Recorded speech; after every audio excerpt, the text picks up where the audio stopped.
إن الله وملائكته يصلون على النبي يا أيها الذين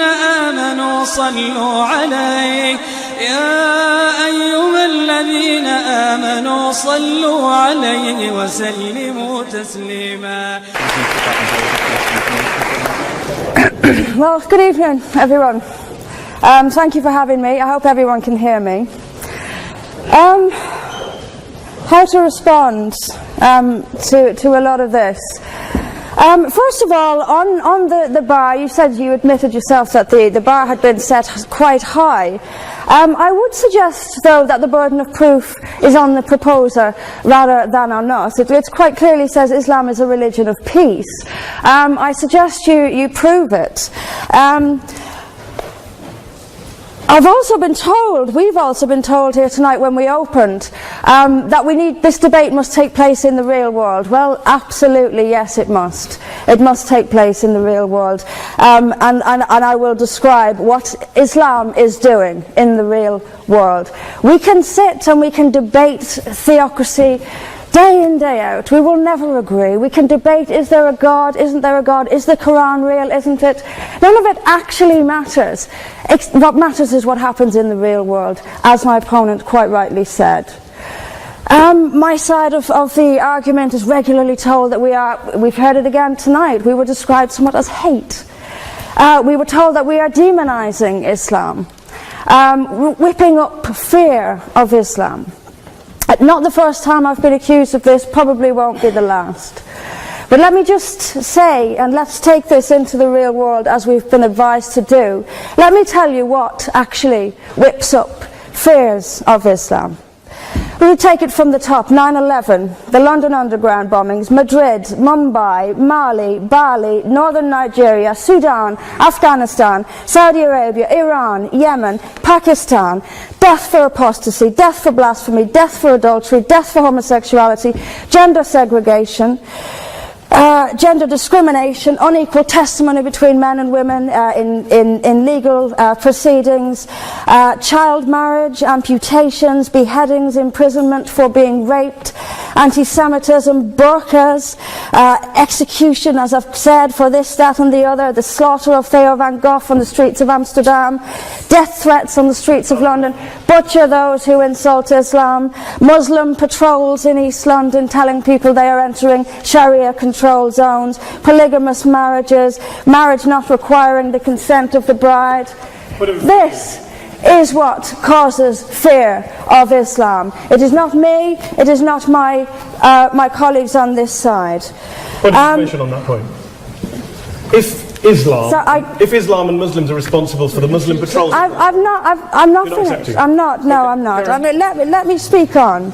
But the point is that it is not I or my fellow debaters on this side who are causing fear of Islam. It is the actions of Muslims that are causing fear of Islam. That is the real world. That is where we actually live. Then we'll be told that this is just the extreme fringe of Islam. Well, let me have a look at Saudi Arabia. Saudi Arabia is the birthplace of Islam, the custodian of its holy sites. In Saudi Arabia, a woman is not allowed to drive. She is not allowed to leave the house without a mahram. She is not allowed to vote, although they've been incredibly generous by allowing some votes in the next elections. This is apparently the extreme fringe of people are executed for blasphemy, executed for apostasy. In Saudi Arabia, the birthplace of Islam, we'll be told that's the extreme fringe of Islam. No, it is not. Calling Saudi Arabia the extreme fringe of Islam is like calling the Vatican the extreme fringe of Catholicism. Sorry, it just doesn't work. Then we'll be told that we've misunderstood. Violent Muslims have misunderstood. Saudi Arabia has misunderstood. Iran, which stones people to death for adultery, has misunderstood. Yemen, which marries children at the age of 9, has misunderstood. Has there ever been a more spectacularly misunderstood religion than Islam? It seems that everyone, these nations who apply it as their laws, nations which have the Quran as their constitution, innumerable nations, where there is no free speech, where there is no freedom of religion, they've all got it wrong. They've all got it wrong. It's quite a spectacularly misunderstood religion.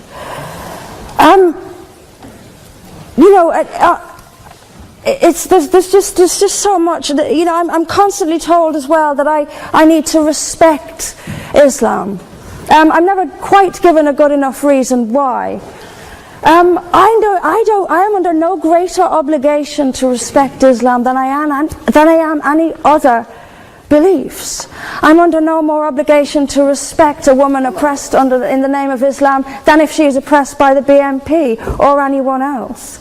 I am under no obligation to make compromises with an ideology I simply don't see as peaceful. Why don't I see it as peaceful? Because of the evidence. If I look around the world and I see the countries where Islam calls the shots, all I see is brutality and violence imposed by the state. We were told that peace is not just the absence of violence but the presence of justice. Absolutely. I do not see how in a nation where, as the only woman here, I have some particular issues with the way women are treated in Islamic states. Now you can argue that they've got it wrong. Tell them that, because they seem to think that's what it is. Yes, I mean, there's so much to say about it, but is there a peaceful Islam? Yes, there is. It's in the hearts of peaceful Muslims. Unfortunately, though, there's also a rather more objective Islam, and peaceful Muslims have to do some really rather creative interpretation, like the command to beat her. I've seen Muslim women. I didn't stand up for you. Well, I didn't. So if you could just have it. But I knew this would happen. By the way. I knew this would happen. What I'm saying is completely controversial and will be booed and shouted down, and I have no doubt my colleagues the same. I knew this would happen. You say anything negative, you'll get the boos. I'm actually going to leave it there. But I will finish just by saying this. There are hundreds of millions of peaceful Muslims. That is a fact. But that does not mean that Islam itself is peaceful. Peaceful Muslims interpret verses of the Quran so almost beyond recognition it's reinterpreted. Like the command to beat her. It's there in the Quran, and I've seen Muslim women try to dance around it. They put words in there that simply aren't there. That's what it says. It says beat her. And in the countries where the Quran calls the shots, that is exactly what they do. This is not peace. This is not justice. Islam is not a religion of peace, as the evidence shows us. Thank you. Thank you very much, Mr. President. Ladies and gentlemen, good evening. Assalamu alaikum. Lovely to see you all here tonight. We are having a very entertaining night, are we not? With some very interesting things being said from the other side of the house tonight. Let me begin by saying, as a Muslim, as a representative of Islam, I would consider myself an ambassador for Islam, a believer in Islam, a follower of Islam and its Prophet. So in that capacity, let me begin by apologising to Anne-Marie for the Bali bombings. I apologise for the role of my religion and me and my people, for the killing of Theo van Gogh, for 7/7. Yes, that was all of us. That was Islam, that was Muslims, that was the Quran. I mean, astonishing claims to make in the very first speech tonight, on a day like today, where the Conservative Prime Minister of the United Kingdom is having to come out and point out that these kind of views are anathema. And I believe you're trying to stand for the Labour Party to become an MP in Brighton. If you do, and you make these comments, I'm guessing you'll have the whip withdrawn from you. But then again, UKIP's on the rise. They'll take you, the BNP. They might have something to say about your views. This is what Mehdi Hassan always does. By the way, just on a factual point, since we heard a lot about the second speaker, about how backward we Muslims all are, on a factual point, you said that Islam was born in Saudi Arabia. Islam was born in 610 AD. Saudi Arabia was born in 1932 AD. So you were only 1,322 years off. Not bad? Not bad start there. Talking of maths, by the way, a man named Al-Khawarizmi was one of the greatest mathematicians of all time, a Muslim, worked in the golden age of Islam. He's the guy who came up with not just algebra, but algorithms. Without algorithms, you wouldn't have laptops. Without laptops, Daniel Johnson tonight wouldn't have been able to print out his speech in which he came to berate us Muslims for holding back the advance and intellectual achievements of the West, which all happened without any contribution from anyone else other than the Judeo-Christian people of Europe. In fact, Daniel David Levering, the author of the Pulitzer Prize-winning historian and author of The Golden Crucible, points out that there would be no Renaissance, there would be no Reformation in Europe without the role played by Ibn Sina and Ibn Rushd and some of the great Muslim theologians, philosophers, scientists in bringing Greek texts to Europe. As for this being our university, I will leave that to the imagination as to who is our and who is there. I studied here too. An astonishing set of speeches so far making this case tonight. A mixture of just cherry-picked quotes, facts and figures, self-serving, selective, a farrago of distortions, misrepresentations, misinterpretations, misquotations. Daniel talked about my article in the New Statesman, which got me a lot of flack, where I talked about the anti-Semitism that is prevalent in some parts of the Muslim community, which indeed it is. Of course, I didn't say in that piece that it was caused by the religion of Islam. In fact, modern anti-Semitism in the Middle East was imported from, finish the sentence, Christian, Judeo-Christian Europe, where I believe some certainly bad things happened to the Jewish people. In fact, Tom Friedman, Jewish-American columnist in the New York Times, told me in this very chamber last week that he believed, had Muslims been running Europe in the 1940s, 6 million extra Jews would still be alive today. So I'm not going to take lessons in anti-Semitism from someone who's here to defend the Judeo-Christian values of a continent that murdered 6 million Jews. Moving swiftly on. Yes. Absolutely. Well, I'm about to make that point. No, I'm about to make that point. You're right. I agree with you.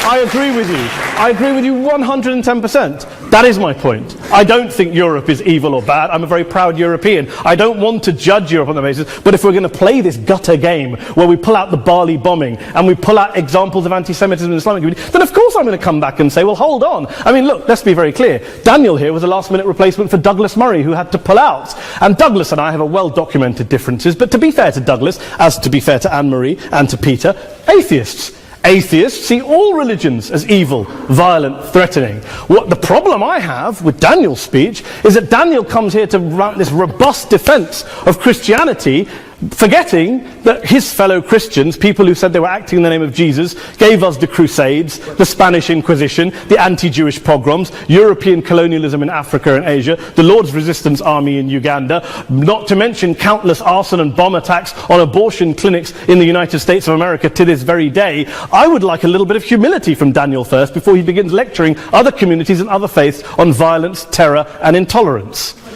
But, no thank you. Some water. But I would say this, to address the gentleman's very valid point here, I'm not going to play that game. I don't actually believe that Christianity is a religion of violence and hate because of what the LRA does in Uganda or what Crusaders did to Jews and Muslims in Jerusalem when they took back the city in the 12th or 13th or whatever century it was. I believe that Christianity, like Islam, like pretty much every mainstream religion, is based on love and compassion and faith. I do follow a religion in which 113 out of the 114 chapters of the Quran begins by introducing the God of Islam as a God of mercy and compassion. I would not have it any other way. I don't follow a religion which introduces my God to me as a God of war, as some kind of Greek God of wrath, as a God of hate and injustice. Not at all. As Adam pointed out, you go through the Quran and you see the mercy and the love and the justice. And yes, you have verses that refer to warfare and violence. Of course it does. This is not a motion about pacifism. I'm not here to argue that Islam is a pacifistic faith. It is not. Islam allows military action, violence in certain limited contexts. And yes, a minority of Muslims do take it out of that context. But is it religious? We talked about Woolwich. Daniel and Anne-Marie have suggested that it's definitely religion that's behind all of this. Well, actually,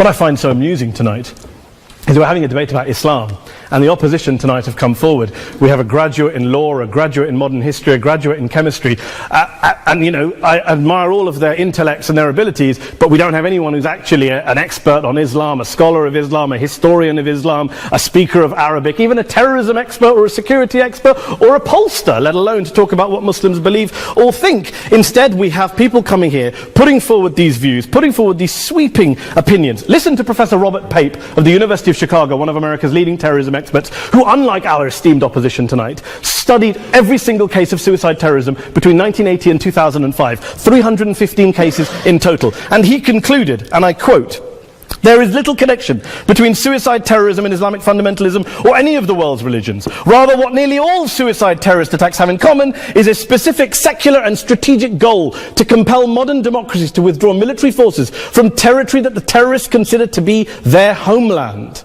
And the irony is, when we talk about terrorism, the irony is that the opposition and the Muslim terrorists, the Al-Qaeda types, actually have one thing in common.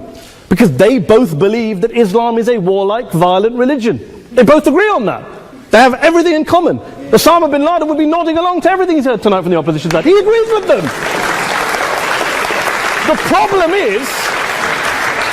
is that mainstream Muslims don't. The majority of Muslims around the world don't. In fact, a gentleman here started quoting all sorts of polls. Gallup carried out the biggest poll of Muslims around the world, of 50,000 Muslims in 35 countries. 93% of Muslims rejected 9/11 and suicide attacks, and of the 7% who didn't, they all, when polled and focus groups, cited political reasons for their support for violence, not religious reasons. And as for Islamic scholars and what they say, well, Daniel talks about our University of Oxford. We'll go down to Oxford Centre for Islamic Studies, get hold of a man named Sheikh Afifi al-Akiti, who is a massively well-credentialed and well-respected Islamic scholar, who has studied across the world, who in the days after 7/7 published a fatwa denouncing terrorism in the name of Islam, calling for the protection of all non-combatants at all times, and describing suicide bombings as an innovation with no basis in Islamic law. Go and listen to Sheikh Tahir al-Qadri, one of Pakistan's most famous Islamic scholars, who published a 600-page fatwa condemning the killing of all innocents and all suicide bombings unconditionally without any ifs or buts. There's nothing new here. This is mainstream Islam, mainstream scholarship, which has said this for years. You don't go out and kill people willy-nilly in the high street or anywhere else, on a bus or a mall, based on verses of the Quran that you cherry-pick without any context, any understanding, any interpretation, or any commentary. Point of information. Please. Well, it doesn't happen apparently. I didn't say it doesn't happen at all. I never said it didn't happen. I don't blame Islam. Yes, it's a very good point. And a lot of us are campaigning against that. And we're campaigning against it in the name of Islam. We're campaigning against it in the name of various interpretations of Islam. Anne-Marie comes and scares us with her talk of Sharia law. I would like to see the book of Sharia law. It doesn't exist. People argue over what Sharia law is. And you empower the extremists by saying there is only one version. You empower them all. I don't believe you took any interruptions, Anne-Marie, so I think you should stay there for a moment. Several countries. Here's what we're dealing with. Here's what we're dealing with. We are dealing, I took your point. Here we are dealing with a 1400-year-old global religion, followed by 1.6 billion people in every corner of the world, a quarter of humanity, of all backgrounds, cultures, ethnicities. And yet the opposition tonight wants to generalize, stereotype, smear, in order to desperately win this debate. And here's my question, if we're going to generalize and smear. If, okay, people say yesterday's bombers, and we've got to be careful, there's a trial going on, were yesterday's attackers, motivated by Islam? Big debate. I don't believe they were. Let's say they were. Let's say Faisal Shahzad, the Times Square bomber, was motivated by Islam. Let's assume, for sake of argument, that Richard Reeves, the shoe bomber, was motivated by Islam. If Islam is responsible for these killings, if Islam is what is motivating these people, and Islam is therefore not a religion of peace, a religion of war, then ask yourself this question: why aren't the rest of us doing it? Why is it such a tiny minority of Muslims are interpreting their religion in the way that the opposition claim they are? Let's assume there are 16,000 suicide bombers in the world. There aren't. Let's assume there are for the sake of argument. That's 0.001% of the Muslim population globally. What about the other 99.99% of Muslims who the opposition tonight either ignore or smear? The reality is that the rest of us aren't blowing ourselves up tonight. The reality is that the opposition came here tonight not worried about the fact that me and Adam might pull open our jackets and blow ourselves up tonight because we're followers of a warlike warrior religion which wants to take over Europe and Daniel's university. The issue is this. The issue is this. Unless the opposition can tell us tonight, and Peter Atkins is here, one of our great atheist intellectuals, can tell us tonight, can answer this question tonight, why don't the vast majority of Muslims around the world behave as violently and aggressively as a tiny minority of politically motivated extremists? Then they might as well give up and stop pretending they have anything relevant to say about Islam or Muslims as a whole. Ladies and gentlemen, let me just say this to you. Think about what the opposite of this motion is. If you vote no tonight, think about what you're saying the opposite of this motion is. That Islam isn't a religion of peace, it's a religion of war, of violence, of terror, of aggression. That the people who follow Islam, me, my wife, my retired parents, my 6-year-old child, that 1.8 million of your fellow British residents and citizens, that 1.6 billion people across the world, your fellow human beings, are all followers, promoters, believers in a religion of violence. Do you really think that? Do you really believe that to be the case? They say that in the Oxford Union, the most famous debate was in 1933, when Adolf Hitler looked out for the result of the King and Country motion, where they voted against fighting for king and country, and Hitler was listening out for the result. Well, tonight, 80 years on, there are two groups of people around the world who I would argue are waiting for the result of tonight's vote. There are the millions of peaceful, non-violent, law-abiding Muslims both in the UK, Europe, Asia, Africa and beyond, who see Islam as the source of their identity, as a source of spiritual fulfillment, of hope, of solace. And there are the phobes, the haters, the bigots out there who want to push the clash of civilizations, who want to divide all of us into them and us and ours and their. Ladies and gentlemen, I urge you all not to fuel the arguments of the phobes and bigots. Don't legitimize their divisions. Don't legitimize their hate. Trust those Muslims who you know, who you've met, who you hear, who don't believe in violence, who do want you to hear the peaceful message of the Quran as they believe it to be taught to the majority of Muslims, the Islam of peace and compassion and mercy, the Islam of the Quran, not of Al-Qaeda. Ladies and gentlemen, I beg to propose this motion to the House. I urge you to vote yes tonight. Thank you very much for your time.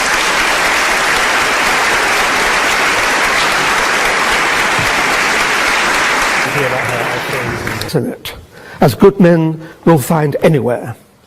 But we, through examples of the behavior that Islam inspires and often condones, and by seeking to show that Islam has an intrinsic fault, long for Islam 2.0.